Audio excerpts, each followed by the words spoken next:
this meeting happened because I received a call or contact from Mr. Joe Price, who's back here in the blue shirt, and he asked if I would have a meeting because there's some concerns with Nicodemus Mile Road right here. We'll get into that in a minute. So Joe, thank you for getting this together. I appreciate that. Also want to, is there anyone here on board, any boards or commissions? I don't know everybody that's on a board or commission. I know Jean Kitchen over here is on the CCRP, which is the downtown stuff. Thank you, Jean. And she's been involved in the community there's not much she hasn't been involved in. So Jean, thank you so much. And then I'm going to introduce you. I'm going to go ahead and do some introductions now to some people that are going to be speaking tonight. I want to, Will Deaton, if you would raise your hand back there. Will is the Director of Development Services. And I met Will when he first came here because I served on the planning board for 8 years, which is how I got involved in the city of Rocky Mount, intimately, I guess you would say. Brad Kerr back there. Brad is our Director of Public Works. He's an engineer and roads and everything under the roads, and Brad's responsible for it. Both of them have big jobs. We have Archie Jones. Archie is the Director of Community and Human Relations. Did I get that correct, Archie? And he does a great job, and he really would like to give everyone's name and address so he can send y'all information about what's going on with the city of Rocky Mount. And then we have relatively new, he's been here about 2 months, but our new Chief of Police, Robert Hassell. And so if we could give him a good old Rocky Mount welcome.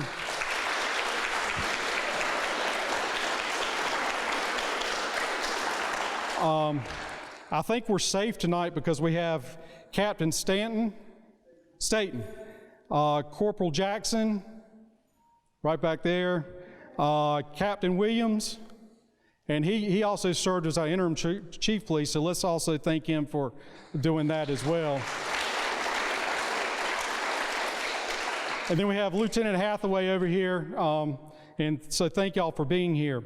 So enough of all that introduction stuff. I'm not going to speak too long tonight because really I gathered this so we could address some of the issues around here. I know hot topics are the police and crime, but I do want to touch on a couple of topics before I turn it over. Again, I talked about a lot that's happened since the mayor, Councilman Knight, Councilman Walker, Councilman Joyner, and myself took the oath of office in December of 2019. We've had COVID, we've had an investigative audit, we've had a flood in June 2020, we had the removal of the Confederate monument, the city network was hacked, the Conti ransomware. We've had a developer that we partnered with that's having some issues being indicted, and the list goes on, but there's some, that just happens. Things happen, but it's happened a lot since we took office, and it's been tough to get out here and meet the constituents, so I appreciate your patience. I want to talk about some of the successes. I wouldn't be a good, I guess, elected person if I didn't tell you what I've done, because it takes 7 of us to do anything, but some of the stuff that I was able to get on the agenda and we were able to vote on was we have reporting now the revenue and expenses on a monthly basis, which is good, and we have a fund balance report, which I'm happy that we get, and along with fund transfers. And then right before Chief Hassell came, we started getting an update on our crime on a monthly basis in Rocky Mount, which is needed. And with that being said, I'm excited about Chief Hassell. I know he's going to talk about some things, initiatives that he's doing with some of the handheld stuff and the transparency. And, some people say, well, why are we going to talk about some of the bad things that are going on? We can't fix it unless we know about it. And you can't be safe unless you know about it. So I applaud Chief Hassell for taking the initiative, and he's only 2 months in this thing, folks. So, keep it up, Chief. We appreciate it. I know some of you may know, but I get stuck in numbers. And I have a friend here that In fact, I didn't recognize him, and I should recognize him. Robbie Davis back here, he's the Nash County Commissioner. He represents a lot of people in here on Nash County. So Robbie, thank you for coming. I appreciate that. But our budget at the City of Rocky Mount essentially is $250 million. That's pretty strong.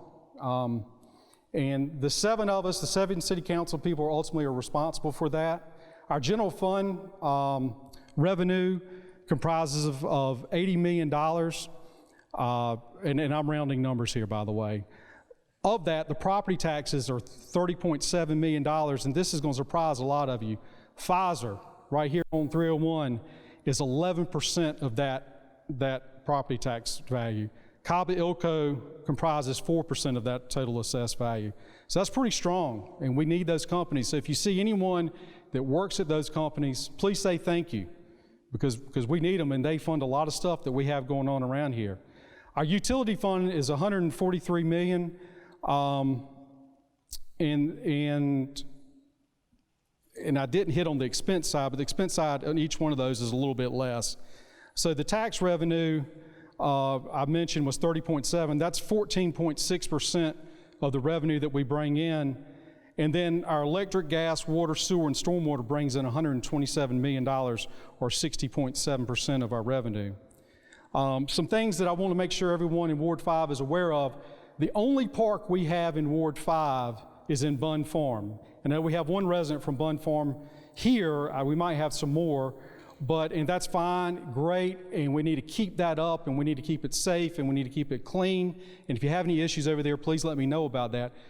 But the rest of Ward 5, we do not have a park for our children. We do not have a community center for our children, and we need that. And I've been advocating for that for a long time. We had a study done back in 2015. I'm curious to know how many people in this room participated in that study. I know I did. Peggy. So anyway, when that study came out, they had a top 10 things that they said were important to Parks and Rec. And 2 of the top 10 priorities fell in the western part of the city. And the number 2 was in Ward 5, the western part of the city. We desperately need it. So I need your help, because we're going to have a study. We're funding a study right now. The RFQ is out there. We're going to be in touch with you. We can't give you what you want unless you participate. You can complain all you want to, but I'm going to tell you, I'm going to listen to the people more so. I'm going to listen to everybody, but really it takes value when you are participating in your government. And I urge you and your friends and your children and everybody, please get involved. And you don't have to come to a city council meeting. You can call me, you can write me. My business cards are over here. I've got my telephone number over there. And the rest of the city council feels the same way. So please voice your opinion. Some great things that we've got, I'm sure Brad's going to talk about the new trash bins that are going to be funded. Actually, the RFQ, we voted on this past Monday. We're going to get new trash bins. For many of us, I know I live in the Candlewood neighborhood, we still have the old green ones, so we'll get some new ones. And then they'll have some automated trucks coming eventually. So I'm happy about that. In this year's budget, which, by the way, I didn't vote for, I agreed with a lot of what was in the budget, but there were many things that I did not agree with. And the last thing that I'm going to do is support something or vote for something just because I can. I voted against it because there were a lot of things in there that I disagreed with. But one thing I did disagree with, and it's actually a raise in our fee that we're going to pay. It's a $3 fee that we're going to pay, and it's for litter cleanup, and that's going to fund, I think, 6 people and a supervisor and some equipment to go around and pick up the trash. Now, we as citizens should not throw our trash out. Please don't. If you see someone, you can go to North Carolina DOT. If you get the license tag number, they'll send them a nice little letter to say, but you know, there's a sign on Sunset, and I forgot how it is. It's on one of the real estate signs. It's about trashy people. Trash. We're not trashy people. We're good people. So keep things clean, please. And then I want to hit also. I mentioned I was on the planning board, and the reason I got on the planning board, Ann Wall, if y'all remember Ann Wall, She was in charge of the planning department at the time, and I called her up complaining about something, and next thing I know, I'm on the planning board. So if you want to get on something, complain about it. But we have some vacancies under the Animal Care and Control Advisory Board for Ward 5, so if you're interested in that, I've got a sheet that you can fill out. We have a vacancy on Workforce Housing, the Advisory Commission, and so we do have those. I want to hit on some positive things that are going on, because I really want the staff to come in here, because this is what y'all came to listen to them for, is the CCX Intermodal. It's supposed to go live in September 2021. I don't know how many of you have seen the cranes. It's across from West Lynn. That is huge. That was huge for our area, our region, our state. It's going to bring in a lot of businesses. It's going to create a lot of jobs with these businesses coming. And thus far, recently, there's a company called Wolf X-Ray. They're starting operation, and 68 jobs and $4.5 million in investment. I know some of the folks have moved. I know a few folks have moved to my neighborhood with that company. The J Group, which is, they have the old Barker Lounger building, but they're expanding, doing some stuff in the old Cooper Standard building, which is in Ward 5, 75 jobs and $4 million of investment. And C-Pro, which is the old Amoco Fibers, I don't know how many of you remember Amoco Fibers on Atlantic Avenue. Just this past week, we agreed to ask the state to provide us some incentive for that company. They're going to expand, creating 20 new jobs and $2.5 million. So we've got some great things going on, and probably the best kept secret, and it's amazing. We heard about people not wanting to be annexed in Rocky Mount, but we actually had a group, and they're longtime Rocky Mount people, asked to be annexed in Rocky Mount. They wanted 100, and we annexed 168 acres with plans for 685 homes, and it's over there. It's near Bunn Farm, and it's kind of, if you go to the tennis courts at Northern Ash, to the right of that, and then kind of going back to Coley Road. And I'm not sure if Will or Brad can talk about that any at all. But if it goes out talking about the property tax, that could be anywhere from $200 to $275 million in assessed property values added to what we bring in Rocky Mount. They're just some of the things that I wanted to talk about, because really the last thing anybody wants to do is see a bald-headed guy up here just babbling all night. What I'd like to do probably first, because a lot of people came here to listen about some of the development and some of the traffic. I'm going to ask, I don't know if Will or Brad wants to come first, or both together. That's your choice. It might be best if y'all just come together. And again, hold the microphone close, stay behind the table, because we are recording this that will be on YouTube eventually. And by the way, thank you to Pete Lewis for coming tonight to record this. So we've got Brad Kerr and Will Deaton, and we're going to open this up, I think, and Chief, maybe after we all talk, maybe open up for questions. Y'all, okay. All right.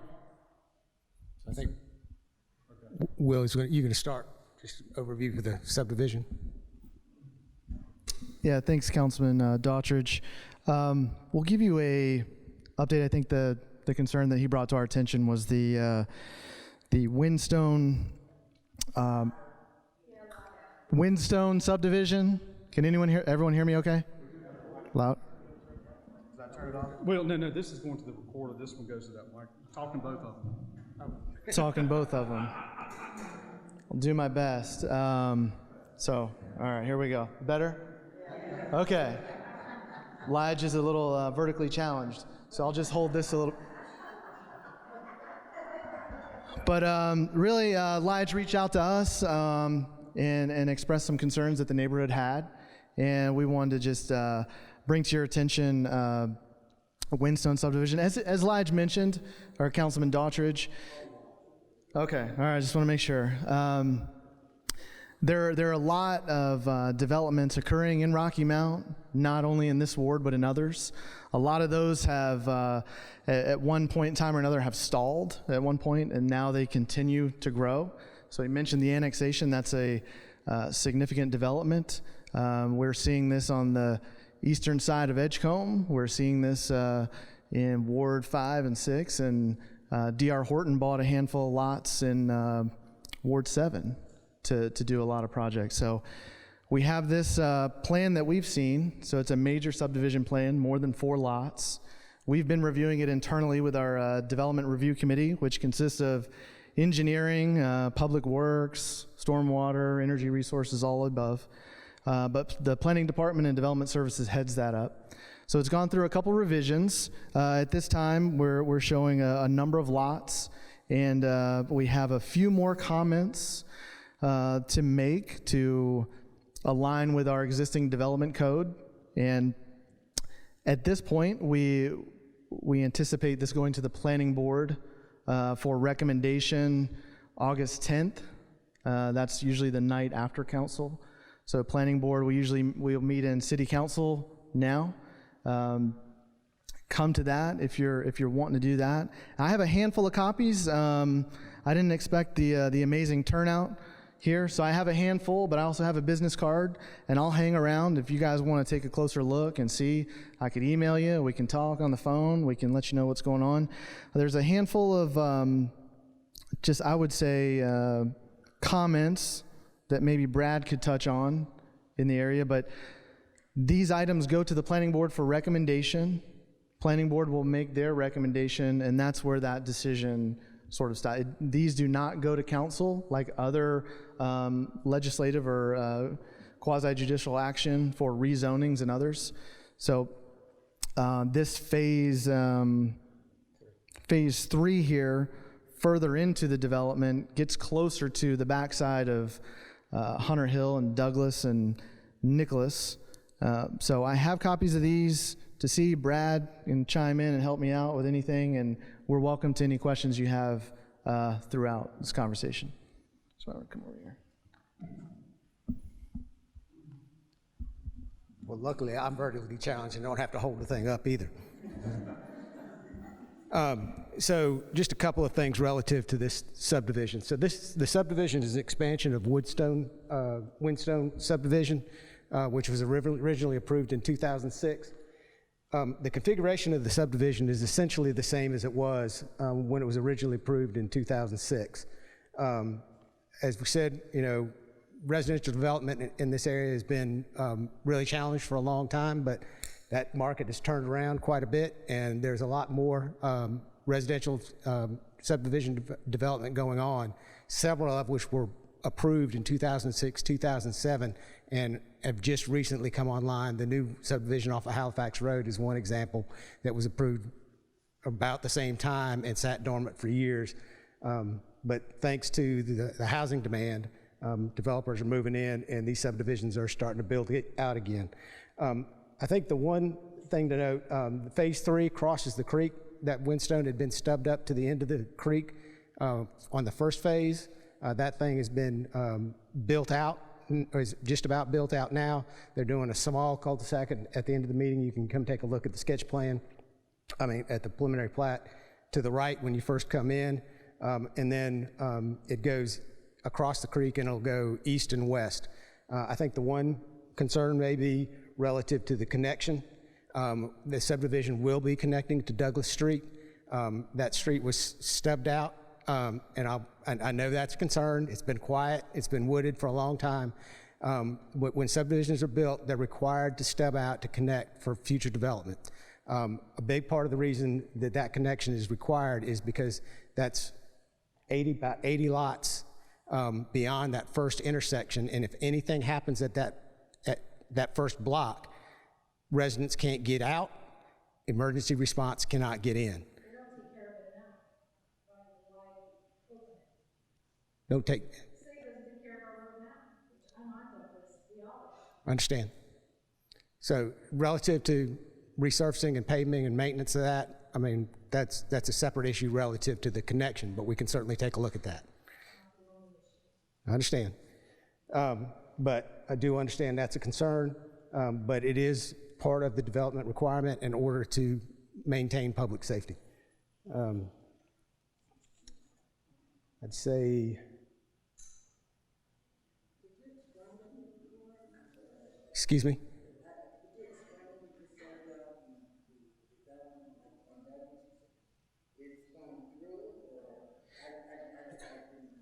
So there'll be one lot connection, and you all can look at the plan after the meeting because we just don't have a lot of copies where you can see right now, unfortunately. But there'll be one connection to that. We expect that to be relatively low traveled because of the way the circulation is. It's going to be a lot easier to go out to Nicodemus and get around because you can only make a right in or a right out off of Douglas. So there's not, unless you're going east, there's not going to be a lot of reason to get in there. And if you're coming from the west east to get in, but for most folks, the shortest trip's going to be around Nicodemus. But if anything happens in the front, police, fire, those folks need to be able to get in to respond. And the folks in the subdivision will need to get out some way. So it's no. So emergency people, fire department, police, they can turn left. no, ma'am. So that's the DOT road, and that's movement of safety and those kind of things as well. So, I'm sorry, so you said since 2006, it's been, that was approved, that road in The connection was in the original development plan in 2006. okay, so it's been waiting from 2006 to 2021 to start doing it. And that's because of development pressure. We haven't had any new subdivisions built in Rocky Mount since the crash, 2007, 2008. So these are the restart of developments, and there's half a dozen going on around town. Can we maybe we've got a lot of questions, I'm not going to cut anybody off, but what I want to do is make sure we can get over all the speakers, and then we'll ask questions afterwards, and I'm sure these folks will stay a little bit afterwards if you've got some direct questions. So, Right. Yeah. So the other thing that I want to touch on outside of this development plan that Lige brought up is the expansion of environmental services, which is part of Public Works. So the City Council authorized $3 increase in the solid waste fee, which is still substantially below anybody else around here. So we're still able to keep rates low. A big part of that is because we operate a transfer station that helps offset costs. But that expansion, big things that are happening. One is we're getting ready to buy new rollout carts. So all your little green carts, I'm not going to say are going away because we don't want them back. You get to keep them, but you're going to get, if you have a little green cart, you're going to get a new 96-gallon cart, and you can use the green cart for yard waste if you so choose. The reason we're doing that is to improve operations. So the most efficient way to operate environmental services these days is called automated collection. So one guy on a truck with an arm can reach out and empty it without getting out of the truck. They can do it faster and safer that way. But we could not move forward on that operation until we got rid of the green carts. So those green carts are a maintenance nightmare for us, but they also were hindering operations. So that purchase, which was just approved Monday night, will start moving forward. It'll take a significant amount of time for us to get those carts in. There's a big lead time, partially because of resin shortages, but we also will take us time to get them out because we have to inventory those carts and assign where they're going. But that you should start to see those carts going out in October.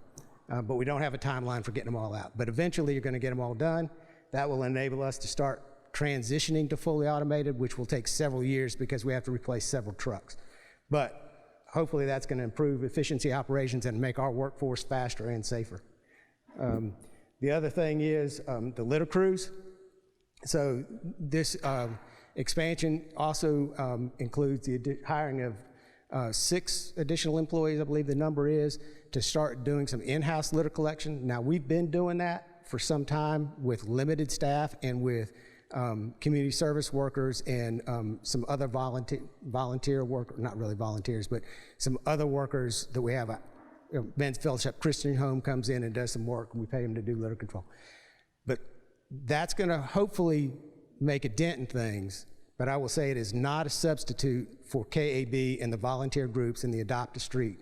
The amount of litter that gets out on the streets is, I don't know how to change the behavior, but it's a lot, and it's no way that any of us can do it on our own. So we still need your help. Still need you to do your volunteer groups, do your cleanups, and do those kind of things. But hopefully, having dedicated resources to this will help us keep a dent and stay on top of it a little more. But please do not stop volunteering and doing litter cleanups, because it takes all of us to do that. And if you see people throwing stuff out, and you can call attention to it without putting yourself in a bad position, to educate folks to not do that, to keep their areas clean. We appreciate that help from y'all. So I think that's everything I got. One thing, Brad, if you could talk about that I like, because I don't know about you, we do every other recycle week was when the pickup, and I always forget. And the only way I can remember, and I pray that my neighbors are doing it correctly, taking the roll-up cart at the proper time. You can go to the city website now. Yeah, so, and I haven't tested it with the new website that's up, and we did find one little glitch, which I believe is corrected. But you can go onto the city website under environmental services and put your address into the tool, and it'll tell you what your pickup day is. Now, y'all, if you've been around here for a while, you know we collect everything once a week. Trash, recycling, well, on the same day of the week, every week. But so trash, bulk pickup, yard waste is done every week. Recycling is done every other week, depending on your red or green. So the Thursday route is divided into 2 zones for recycling, and one zone's done on the red week, one's done on the green week. You can go to the website, and it should tell you what week you are, but there's also a flyer that you can download from the website, but also that I think we send out once a year. It tells you whether you're red or green and has your calendar. So, and your cart should be labeled whether you're red or green, I believe.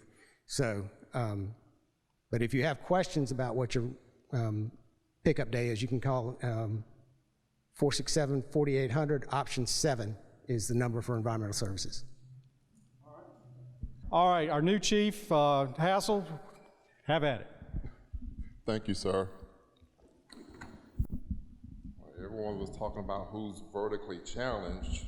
I guess I don't think it's going no higher, so I'm gonna do this. That's why you talk. Well, I'm not gonna hold it for you, chief. I think that should be good. My voice typically carries, so hopefully everyone in the back can hear me, and hopefully the camera person can hear me as well. I would like to first thank Councilman Daughtridge for inviting me to Ward 5. I always look at ways and take advantage of opportunities to come meet our citizens. Because I tell people all the time, I know when you hear police chief, you typically think, well, the police chief of the police department, the men and women who serve within the agency. But I'm also the city's police chief. I'm your police chief. I'm here to make sure that I listen to your concerns and listen to your ideas on how we can make our city safer. Because I've learned a long time ago, my 25 years of service, that the police can't do this alone. We need the cooperation between the police department and our citizens that we serve. So thank you for welcoming me earlier with that loud applause. It really makes me feel good, so thank you for that. I would also like to thank my staff. I cannot go further in thanking people without thanking my staff. As you see, I have them against the wall, from Corporal Jackson, Captain Wims, Captain Staten, Lieutenant Hathaway. Thank you guys, because I cannot do the job that I do without a great team. And it's definitely a team effort in everything that we're doing here at the Rocky Mount Police Department. So thank you guys. So if we could give them a round of applause for me, please.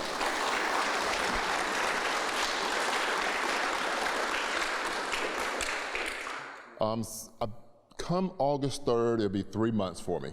3 months. So what have I been doing in 3 months of being your police chief? First and foremost, I've been looking at, and these are not in any type of order, but 4 things I've picked out. 1, how we can enhance our community engagement. That's why you see me here tonight. That's why I've been at other ward meetings. That's why you see me at our Friday Night Light events in our parks. I'm doing those things to make sure I make myself available and accessible to the public. But then we're also looking at all the other great community service activities and events that the police department has been sponsored for years, like attending our community watch or our association meetings, Shop with the Cop, or our Coffee with the Cop programs, and there's a host of others. We're looking at ways how we can enhance those programs, but also what else are we missing? What else can we be doing to better engage every citizen within the city of Rocky Mount, from our youth to our seniors, and all in the middle. So, which is why it's very important. One position that we're working on now, the support services captain, Captain Ballard, and I, is working to fill our community relations manager position, because that person's going to be strategic in helping us, one, maintain the programs we currently have, but then two, identify what other services and programs that the police department can partner with the community and push forward. So I'm looking forward in the next few month or so, I hope don't go past a month, getting that position filled within the agency. Two, officer development. We cannot deliver the great service that you expect if we don't have the training and skills to do the job. Now, we have great men and women already wearing the badge. We have awesome men and women serving in administrative roles throughout the department, from telecommunications to our forensic techs, our evidence tech, in all positions. Administrative support staff are doing an amazing job in serving you, the public. But, we want to make sure that we give everyone the training they need. So we're identifying what training that we have currently and in the past have been providing that we need to continue, but what other training we need to bring within the department to make sure our officers get on a yearly basis or a bi-yearly basis. So we're doing a complete review of all officer and support staff training. 3, recruitment and retention.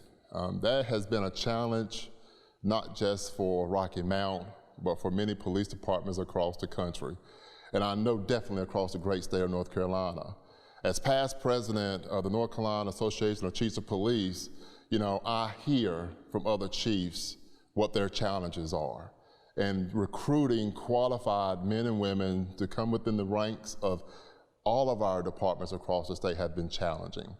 And the same applies to Rocky Mount. So we've been working with our recruiting team, our recruiting officers, to ensure that we are looking at every opportunity to reach out abroad to other counties around us, but also the men and women who are here within our own community who want to pick up that mantle of service and serve our citizens. Because we do believe, and I believe, that if we have a young man or a young lady who wants to serve, whether in a sworn position to wear the badge or an administrative role in the office, all are important.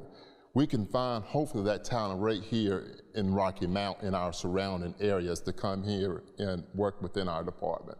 So if you ever see our social media posts, and like I'm doing now, if you know a young man or a woman who wants to serve their community, whether a police officer or administrative role, please visit our website and look at the opportunity, the positions that are available there for them. And we'll connect them with the right person. Then, 4th, maintaining and strengthening and establishing new partnerships. We have a lot of partnerships with many organizations across the city. We're looking at what organizations and agencies we may not have relationships with and how we can create those partnerships. That's important when we start talking about, when I'm gonna talk about a little bit, reducing crime. If there's an organization within our city who maybe counsel at-risk youth, or if there's a program out there to dealing with opioid addiction or drug addiction, we need to have partnerships with those organizations, because many times who are coming across these individuals in the streets of our city? My officers. Who's taking those phone calls? My telecommunicators in the 911 center.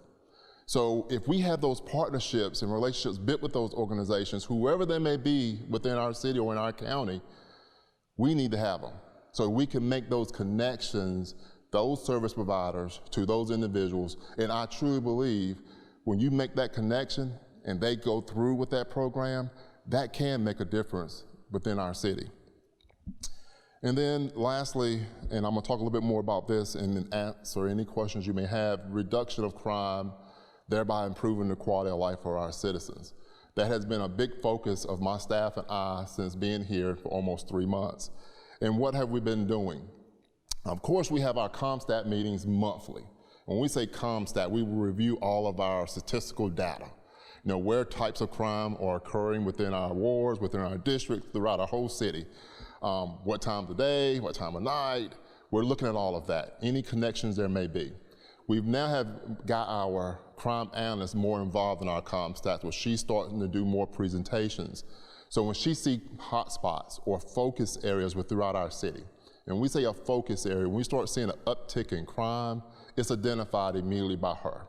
She then gets that information to one of our patrol commanders, who then can have more directed, high visibility patrols within those neighborhoods and those streets to hopefully be proactive and prevent another crime from occurring, so we can hopefully get that maybe a spike in crime to go downward, and hopefully eventually what? Catch a suspect that may have been victimizing those citizens in that neighborhood.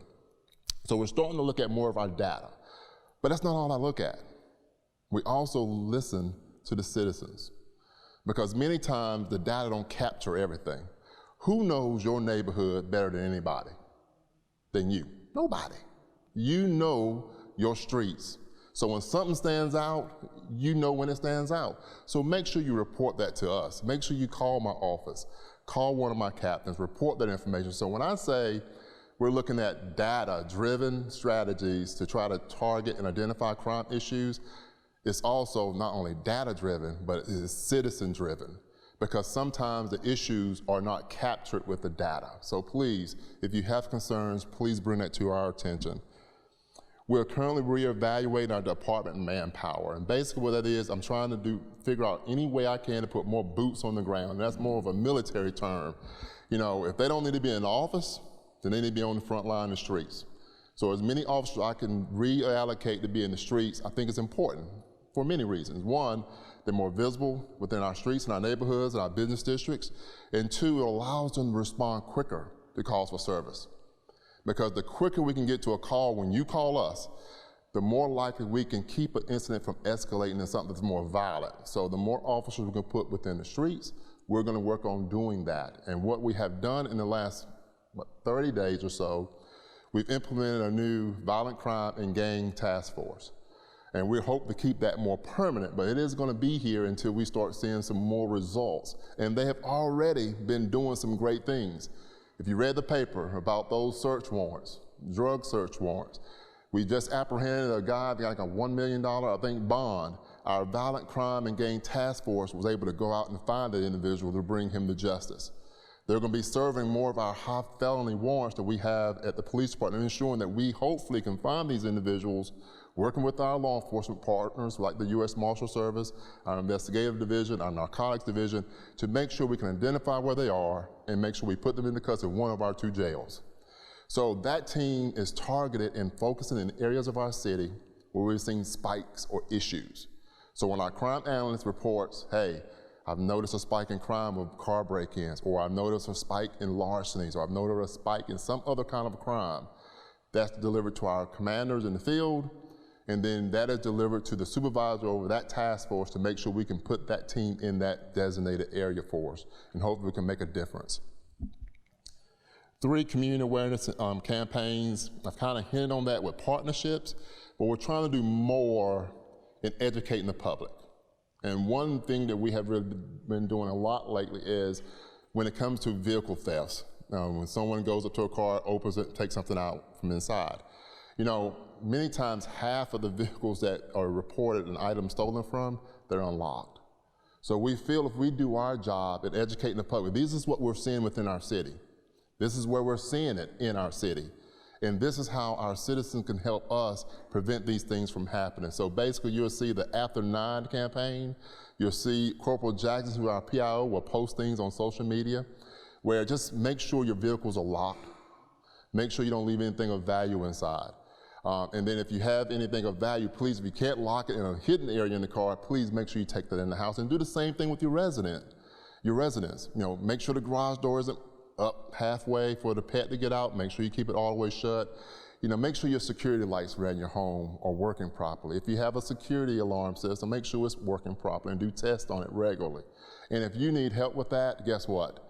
We do crime prevention or environmental surveys, or if you call our office, we'll have an officer come by just to do a walk around. We do that for not only our residents, but also for our businesses within our city. So please take advantage. If you want an officer to just walk around, to give you some ideas on what you can do to improve maybe the security and safety of your home, please give us a call. So we're really beefing up our community awareness and education campaigns. When we see issues, we're gonna be pushing out, and especially on our new P2C Facebook page. That is brand new, because we have sometimes challenges and people that we see photographs or video of people who've committed crime. And we do our best to try to identify who they are. This new P2C Facebook page was developed to ensure that we let our citizens know what's going on. We pull our press releases up there. When we have major issues, we put them out there. But when we got people we don't know who they are, we're asking for your help to help us identify this person. And there are people like the crime fighting page and many others are sharing this. So we're getting 10, 15,000 views of these individuals we're looking for, and it's having results. People are sending messages to us, hey, I think this is such and such, which is then given to our investigators to follow up on, to hopefully identify, and then we can make the appropriate charge. So then lastly, continue to build those relationships with the public. You know, as I said earlier, I am your police chief, and I am a chief who makes myself available to the public, which is why I'm here tonight, and I'm thankful for our councilman for inviting me tonight. It really means a lot to me and my staff. So I can keep talking, but I do like questions. Don't be bashful. I will give you a straight answer if I can. If I don't know it, I'll make sure I get you an answer. And I'm willing to stay afterwards if needed.